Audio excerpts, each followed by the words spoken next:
Now, before we dive into this week's episode, I want to give a special shout out to our sponsor, 4Air. 4Air is leading the way with the industry's first framework to address aviation's climate impact, offering clear, verifiable pathways to reduce and counteract aircraft emissions. Their new Assure SAF registry is making it easier than ever to manage and claim sustainable aviation fuel usage across the value chain. Want to learn more? Check out the show notes. What we know from science is that contrails are likely to be responsible for 1 to 2% of whole human-caused global warming, which is pretty significant. We also know that if we look at contrails today, they have roughly the same impact as all the CO2 from aviation since the beginning of the jet age, so from the last 60 years.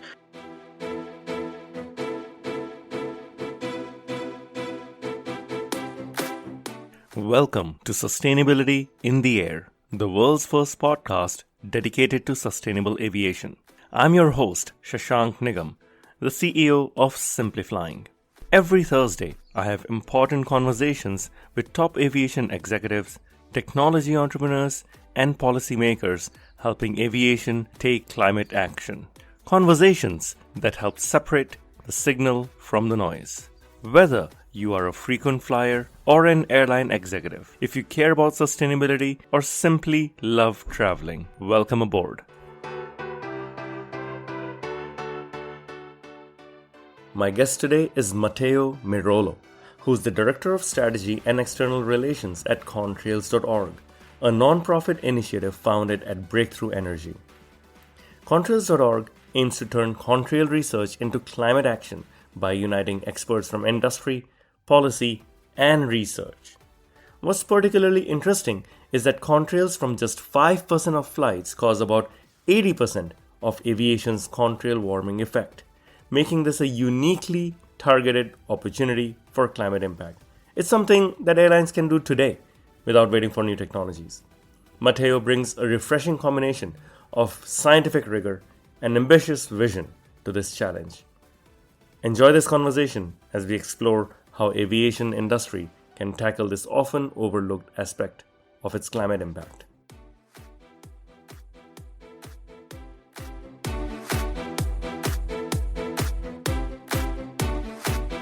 Matteo, it's great to be speaking with you, and you're leading a lot of work on contrails at Breakthrough Energy. Now, contrails are these beautiful white lines. You and I grew up looking up at the sky.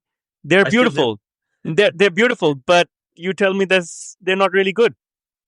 Well, first thing off, Shashank, maybe it's useful to remind our listeners of what contrails are, how they form, and why they have an impact on climate, as you suggested. So, contrails are the short form for condensation trails, and they are those white lines that you see sometimes behind planes. As you mentioned, some of us like to take photos of them, and they are created when soot and water vapor are emitted from the jet aircraft engine in cold and humid atmosphere. And what happens is the water vapor condenses around the soot particles and other aerosol in the background and freezes into ice crystals that create those ice clouds that you see behind the planes. And what we know is that those contrails act basically as a greenhouse gas. So they trap the radiation coming from the Earth. And so very much like CO2, they act as a blanket that is covering the atmosphere. Now, during the day, they also reflect solar radiation. So it's likely that they could have a cooling effect during the day. But during the night, we know, since there's no sun to reflect, that they have a net warming effect. And this is pretty significant from a global warming point of view, because what we know from science is that contrails are likely to be responsible for 1 to 2% of whole human-caused global warming, which is pretty significant. We also know that if we look at contrails today, they have roughly the same impact as all the CO2 from aviation since the beginning of the jet age, so from the last 60 years. So we're talking about a pretty significant effect on climate. but most importantly, we're interested in it because we think that this is something that eventually we can solve. So we're interested in the problem, but mostly interested in the solution to that problem. Fantastic. And tell me, why is Breakthrough Energy interested in contrails, especially this new platform you're launching, contrails.org? How does this all tie in? Yeah, so contrails.org has just been launched out of Breakthrough Energy, and is aiming at being a science-led nonprofit um, that wants to propel contrail research into climate action. So what we do is, first of all, that we've built an ecosystem of quite a few academics, um, practitioners from the industry, policymakers, civil society, and we get them all together and aim at catalyzing more work and more results on this contrail piece. We have three pillars of our work. One is on science, the most important factor. What we do is that we coordinate and we sponsor strategic research to improve the understanding of the impact of contrails, including all the forecasting, all the impact measurements. Then our second pillar is about technology, where the aim is basically to demonstrate feasibility at scale. And we are trying to do this by developing all the open source models, tools, and protocols that you require for contrail avoidance and validate them via trials with airlines, but also with air navigation service providers. And then the third pillar of our work is adoption. And that's about, of course, raising awareness, which is what we're doing on this podcast about the impact of contrails, but also the big potential for mitigation. Um, Resolving some of the system level hurdles that I think is something that you and I are really interested in, right? Like what goes beyond the science, what is about the sort of aviation system at scale. And then finally, and I would say definitely not least, fostering the incentives for adoption, which will eventually really be needed if we want to go from, as I said, contrail research into climate action. So that's what we do, and that's the reason contrails.org was born this month. Fantastic. This is so exciting. And I love all of the work that Breakthrough Energy is doing in this field. Now, one striking finding is that just a small percentage of flights cause 80% of contrail warning. Can you contextualize this and tell us how this concentrated impact affects the way we should approach solutions? Yeah, I mean, the fact, as you mentioned, that a smaller proportion of flights in relative terms create most of the warming impact from contrails is actually, in a way, good news, because it means that we don't need to intervene on all flights. We only need to intervene on the proportion of flights that are the most damaging ones. That, by the way, are mostly focused around Europe, the North Atlantic, and North America. So the extent to which this is relevant is in terms of operational, fewer flights having to be worked upon. Although there needs to be more work being done in a way as to identify really carefully the flights that are concerned. So we need to improve the predictions. We need to improve all of this forecasting work to basically make sure that when we give the information, this flight is going to generate a warming contrail, we know that's true and we can verify this afterwards. So this is all about training the models to get better, improving the detection capacities. But overall, the fact that you can target a small proportion of flights and get maximum benefit is very good news, and I think speaks for one of the strong advantages of doing contrail avoidance. Very interesting. So these are like high impact localized flights or in certain regions that can be done. I'm wondering, Matteo, if you can share with us anything that airlines have done till date in addressing these contrails. Well, there's been a good amount of enthusiasm on the part of airlines to understand this better. And there's been a number of trials that have happened, with American Airlines, notably with TUI in Europe, but quite a few other airlines have sort of either done trials or have done simulations of trials. And Right. that is a fundamental part of the picture, both because it enables us to better test the science, so test and validate those models, but also because it gives us the kind of operational exposure that's really important. And again, you and I, are av geeks. Maybe we're even more airline geeks, right, than av geeks, and we know that there is a big gap between theory and practice, between how you plan something and how it unfolds in a complex environment like the aviation system. And so, you know, having the exposure to how pilots react, how dispatchers react, how it works in the everyday operations of a busy airline in a busy airspace, this is really important. And so far, I would say that every trial has definitely increased our ability to understand this and try to resolve it. But I think what we need going forward is larger scale trials, basically going as close as possible to a concept of operation. And we need them to happen, both in skies that are maybe not as busy, but also in the busy skies of Europe, in the busy skies of North America, and see how it works in this case. So you mentioned large scale trials and demonstration in pilots. What questions still need to be answered to go through with these trials? Or what questions will be answered through these trials? Yeah, that's a very good question because sometimes people say once you know the answer, once you know the right question, you have 50% of the answer, right? So I think we are really trying to figure out how best to strategically approach those uncertainties or this sort of these unknowns in order to be as effective as possible in solving them through notably trials. So I would say one of them is on the forecasting capacity. So being able to really accurately forecast when warming contrails are going to occur. That's, of course, a fundamental piece.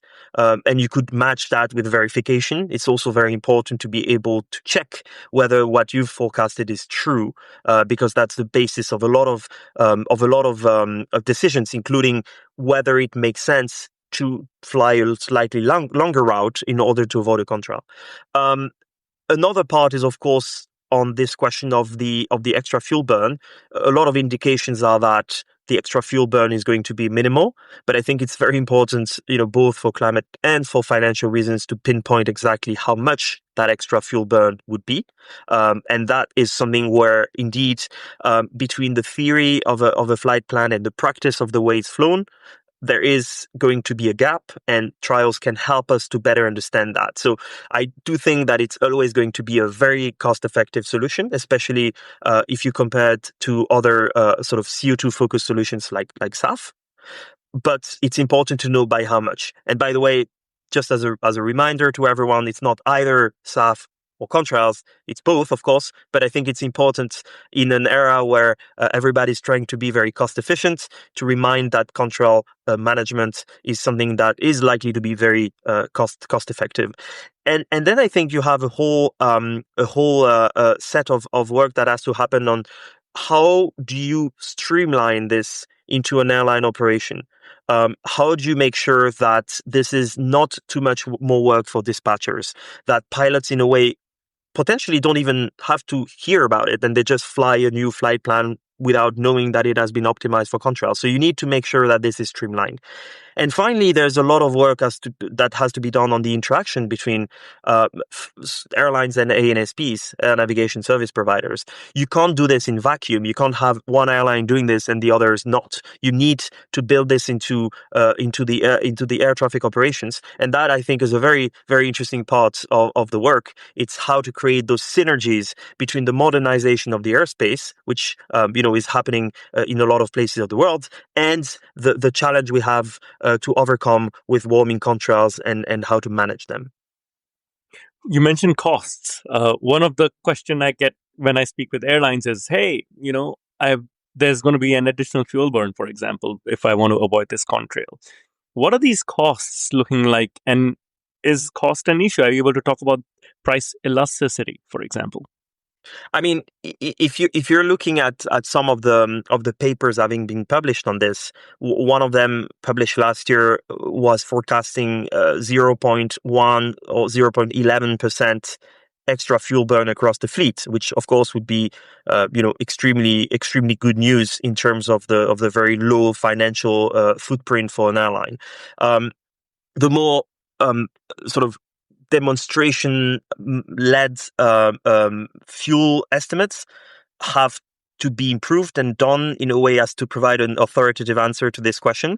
So I think the only thing I would point readers towards is more what has been published, and those are the estimates. But as I said Fair. before, I'm well aware that there is always a difference between theory and practice. And so our point as contrails.org is not to go around and, in a way, sort of brag about low costs. It's more to actually work out what they are and do this in a way that is not only scientifically rigorous, but proven by practical experimentation, practical demonstration. So, Right. this is also a message to all of those listening to us from airlines, from, whether they're dispatchers or pilots or even working for ATC, to work with us and help us improve that modeling of costs. Got it. So Right. on the question of the impact on ticket prices and the impact on the economics, it's obvious that any costs, no cost is a small cost in a way. So there is an economic thinking to be done on how to incentivize this, on how to make sure that airlines can do it. But I think it's important to also take a step back and look at the overall, network of solutions. And if, as I said before, if you compare that to the cost of SAF, to the cost of other, maybe non-existing technologies, future propulsion, etc., it is clear that contrail management will be, cheaper by orders of magnitude. And I think in that sense, I'm very hopeful that building the incentives to make this acceptable, to make this feasible, is going to be, I'm not going to say easy, but is going to be realistically doable. And that's exactly what I'm working on. Fantastic. We talk about implementation. We talk about execution. What changes would airlines need to make to their operations to avoid contrail forming regions? Well, ideally, nothing. Ideally, you would be able to have a fully automated system that basically treats contrails in the same way as you treat turbulence, or if you treat, convective weather, significant weather. And that is the objective, right? It's to streamline something where there's no extra workload, where there's no sort of extra tweaks to be done. I think that's very much like the difference between short-haul flights, where a lot of dispatchers are fully automating this, and long-haul flights where dispatchers are still looking at the flight, are still tweaking the flight plan, are still doing some of things that machines can't do. You will probably see some manual work eventually, in order to define, for example, the protocols. What is the amount of extra fuel burn that is acceptable? That's probably an airline decision. But overall, I think the objective is very much that the technology is ready and sort of well functioning enough to not see an impact on everyday operation. That is the aspirational goal, and that is what we have to work towards. Because right now, there is quite a lot to improve. So the potential is huge. And as anything that has high potential, you do have some challenges to overcome. I will also say that we've talked a lot about airlines here, but it's very interesting to look at air traffic control, because whether contrail management will be led by one or the other is one of the everlasting debates in this field. And I think we should not look at it as a debate that is a bit of a zero-sum game or either or. I think right now we need to work on both routes. We need airlines to build the know-how, to build the sort of concept of operation of how to make this in a busy operation. And at the same time, we need air traffic control to be continuing the great work that some of those flight information regions have done so far, where they've really invested time and effort into training controllers, into building the systems. And that's also essential. And I think that will enable us in a few months, in a few years, as soon as possible, basically, to find out what is the best division of labor between both. That is also a question that I'm really interested in. Very interesting. Now, I've previously on this podcast had interviews with Flight Keys, which currently provides a lot of this data. Even with CETA, are we looking at different systems providing different information to pilots? For example, I'm just trying to drill down into how this will actually happen, because I know pilots currently get turbulence data, for example, or weather data right in their CETA systems, or OptiClimb that integrates everything, or Flight Keys may provide this. Do you foresee contrail data being seamlessly integrated in current systems, or do you foresee other systems being added on top? How does it actually work out in the cockpit or the operations center of an airline? So that's a good question, because I think you've got two key moments in a way. You've got the strategic and the tactical. The strategic is basically anything that's before the flight. Okay, so it's very much at the dispatcher level, and the tactical one is in the flight deck while the flight is happening. It's a change in the course of the flight, decided upon by inputs that the pilots can act upon. Um, Again, I think we're not in an either or scenario. At this stage, we need to look at every option. But the one that I think many people are putting most work into is really on the strategic level, because it is one where you are able to look at the whole system, including network management, including all the sort of bits and bolts that make or break a day of operations in a busy sky. Um, there's a lot you can forecast, right? Especially for short or not too long flights, and so there's a lot you would be able to do before the flight. So the idea, just for the listeners to understand that well, is you have meteorological data and flight data that is being fed into a model that generates a forecast. Okay, and that forecast basically saying here a warming contrail would be created if you fly through that area, is fed into the algorithms that optimize the flight plans, and that enables the flight plan according to variables like how much extra fuel am I ready to to accept, to tolerate.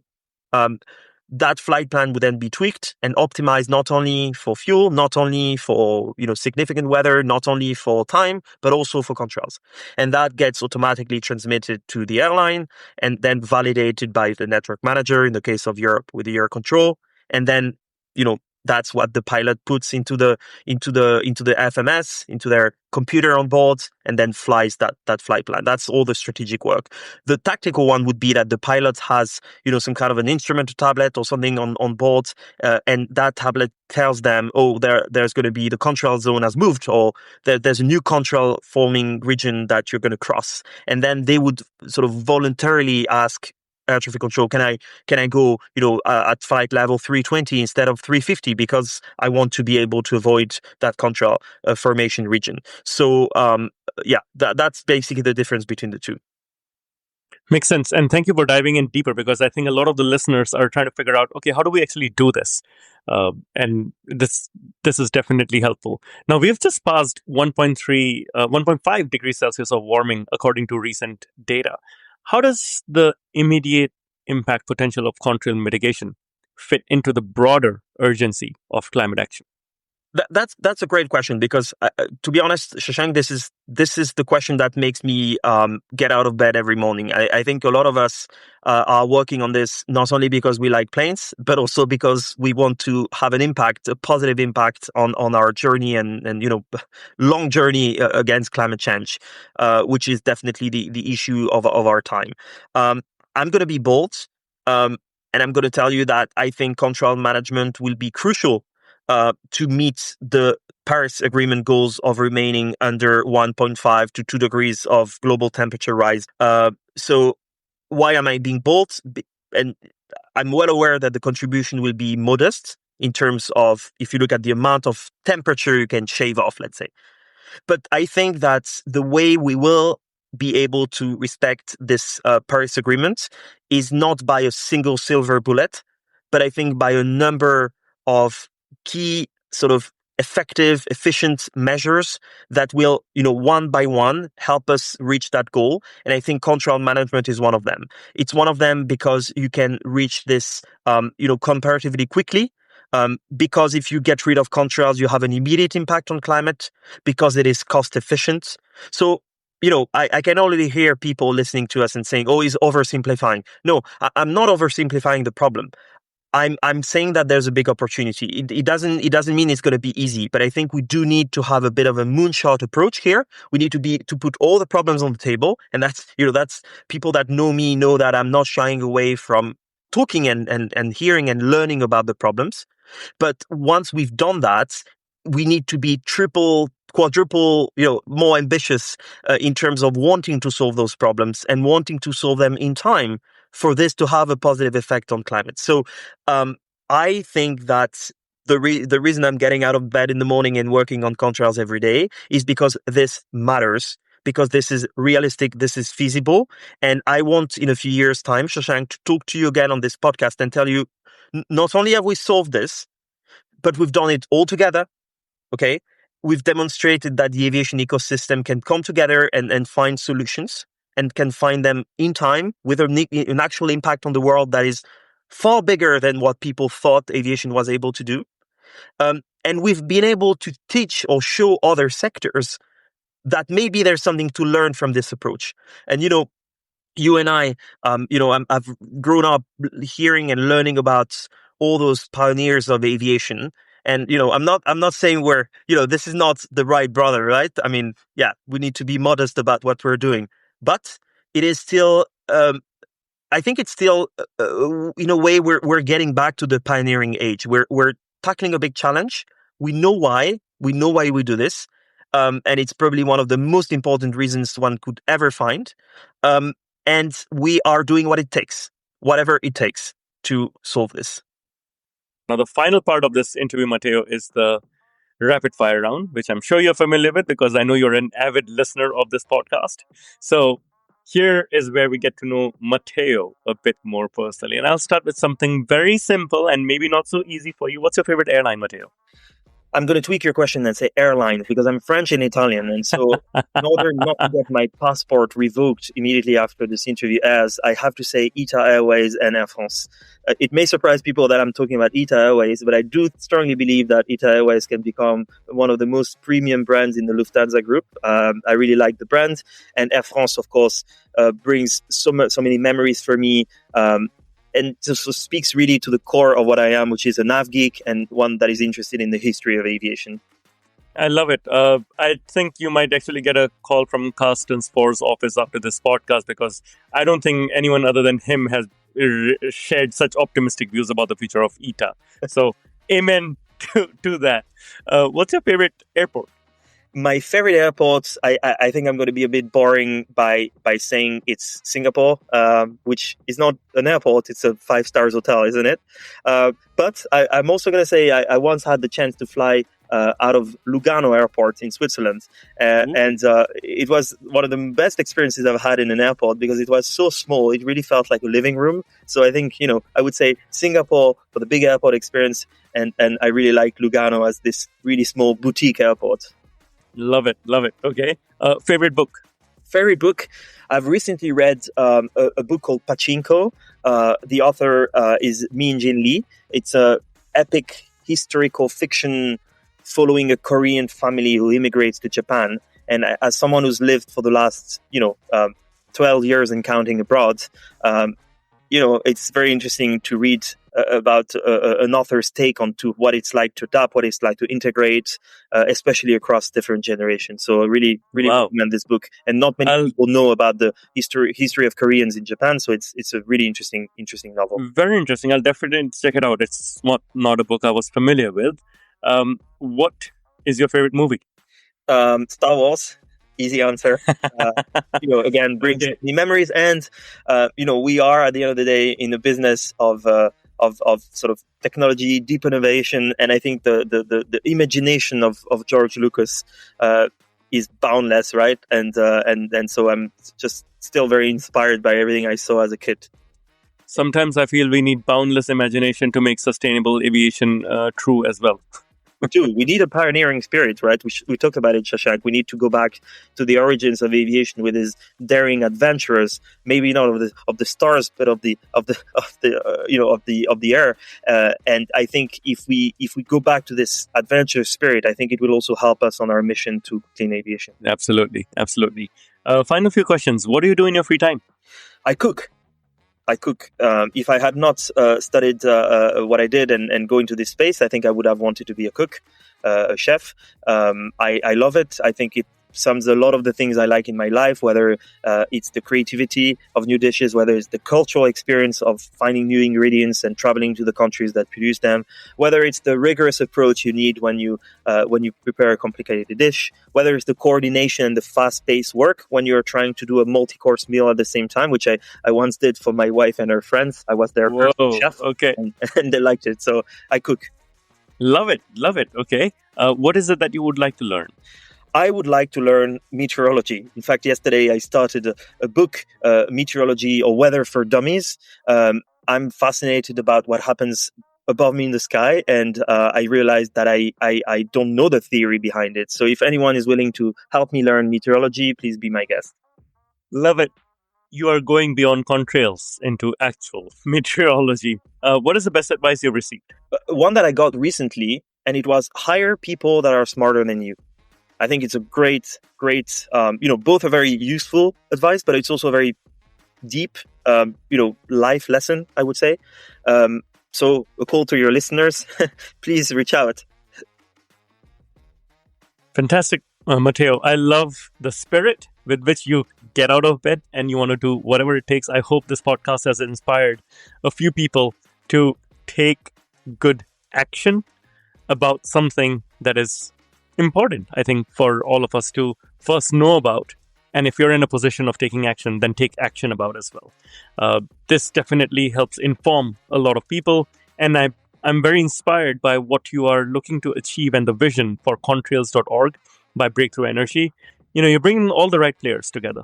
And this is important. This is important that we talk about this in the industry and that those who are doing something about it are able to share their results as well. So I'm hoping to see more of that too.